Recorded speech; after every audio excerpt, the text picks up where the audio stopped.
Yo, what's going on, guys? Welcome to episode 2. I'm starting up this daily video series again called Coin Notes. I want to bring you just a quick 5-minute video every single day to wrap up what's going on in crypto, whether we're looking at prices, a news story that I think is interesting or noteworthy, and then just another topic or idea that seem to be happening in the space. So I want to cover 3 different things today. We're going to be looking at Bitcoin's daily bounce, that 5% or 3% move, depending on where you started. Also looking at some quant strategies, which seem to be gaining prominence on crypto Twitter. Some people call them bot trading. And then we also have a blog post that I want to bring up, which challenges, or doesn't really challenge, it's just kind of a new way to think about where the value is going to accrue in protocols. A while back, Joe Monegro published Fat Protocol Thesis. Kyle Samani today posted a blog about thin protocols, which is categorically different, but we'll look at it nonetheless. So interesting little piece there I want to bring to the forefront. Throw a like, throw a comment, throw a subscribe, and I'll keep pumping these out. What's up, Kirk, and everyone else joining? I imagine as we get into a more normal routine and a more normal flow, it'll help you guys be able to join on time.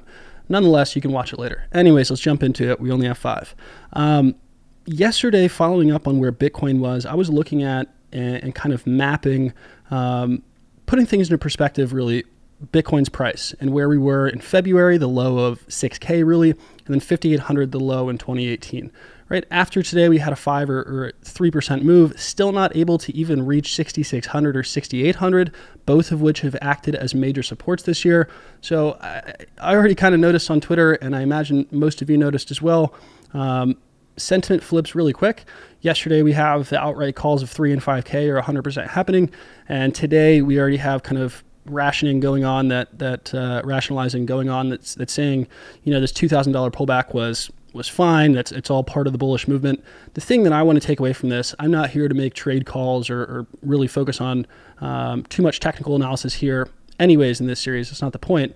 The interesting thing that I kind of want to bring up is that most of you, especially if you're not margin trading or day trading or doing a trade every single day, probably shouldn't be paying attention to every 1 to 5% move, as it seems that crypto Twitter does. We seem to live day by day, so just something noteworthy there. After the 3 to 5% bounce, sentiment already seems to flip. So it flips every other day on crypto Twitter. I would just say, if you're an investor, if you're not a trader, keep your emotions in check and don't worry about the 5% move every single day. So that's all we have for Bitcoin. I'm looking at 66 and 6,800 as the next test if we do move up. And then I've already mapped out those levels if we go down. The next topic that I want to kind of talk about, which seems to have gained prominence as of late, are quantitative strategies. Some people talk about them as bots, some as algos, whatever it is. Really simply, it's just a system or an algorithm that's going to have a set of parameters, and if those conditions are met, it'll take a trade. One thread that got like 1,000 or over 1,000 likes and retweets was really popular on Twitter, and I just want to kind of point out a couple things because it scares me. It was asserting that a simple moving average crossover, hasn't failed with Bitcoin yet. Every single time it crosses over, it's giving you a perfect sell, and every time it crosses up, it's giving you a perfect buy. A few holes in that, which you might not notice if you're new to quant strategies or if you've never looked at kind of an automated strategy at all. But I want to point those out because it's a little bit scary now that someone would flip and just start using an MA cross and think it's always going to be right. Right. So the thread points out that, let's just look at the most recent example.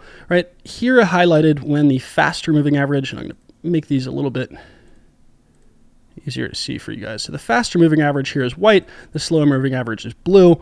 Very simple strategy. When the faster one crosses over the slower one, it would initiate a buy. When the faster one crosses below the slower one, it would initiate a sell. The thread was claiming that it's gotten it right every single time this year. One little nuance there is when that actual cross happens, it wouldn't be able to sell where the cross is or where I've circled. It's going to sell at the tradable price at that time, right? Which is when that bar would close. So just looking at the most recent example of a bullish cross and then a bearish cross, the cross happens here. And yes, it would have been great to buy at 6,400. That condition wouldn't have actually happened until that bar closed that caused the cross, which would have been up here. So you would have bought at 7,300. Now let's look at the following condition, which would have been a sell or to go short on a bearish cross.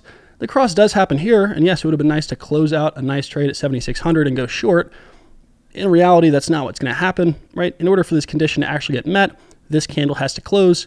You're now closing at 7,035. So going long at 7,300, going short at 7K, you lost 300 bucks, and you can really quickly see kind of where the holes are in that thread. But I don't want to point that out. I think quantitative strategies are really interesting. As a matter of fact, I run kind of a Twitter, which is publishing open source. You can see all the entries and exits and whether or not it's going to continue to do well. It just had its worst Ripple trade, but now it's already kind of shooting out 3 more profitable trades. So we'll see how long that lasts. We'll see if it's able to be profitable after a month or two. I think it will be, but it's all out in the open for you to watch. So if you want to learn more about that, check out the Twitter page. There's also loads of information you can see, but don't trust everything on Twitter. That thread was a little bit concerning. The one blog post or piece of news that I want to bring up is Kyle Samani tweeted out a blog post about the thin protocols. If you're unfamiliar with Fat Protocol Thesis, it was written by Joel Monegro back in 2016. It shows with evidence that he would have made more money investing in Bitcoin rather than investing in Coinbase with each of their investments.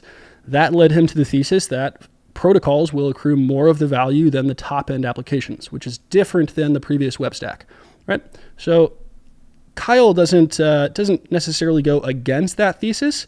It's categorically different, but he looks at a thought experiment about dApps or user interfaces at the top, which are going to steal value from the FAT protocol per se, or the lower protocols. I think it's a pretty interesting blog post. It's more hypothetical than Joel's, which uses kind of empirical evidence. But the FAT protocol thesis gets tons of attention. Some people hate it, some people like it. Back then, Joel wrote that on it was true. Bitcoin did gain more value than Coinbase, but Kyle talks about what might happen going forward. So interesting blog post. I have it linked below if you want to read about it. Check it out. That's all I got, guys. Small crowd in here today. I imagine the crowd will keep growing every single day. Throw a like, throw a comment what you want to see next if you'd like a different format, and then also throw a subscribe. Click that Bitcoin in the bottom right. You can get a little bit of Bitcoin. That's what we're all here for. So I'll see you guys tomorrow. Thanks for tuning in. Peace.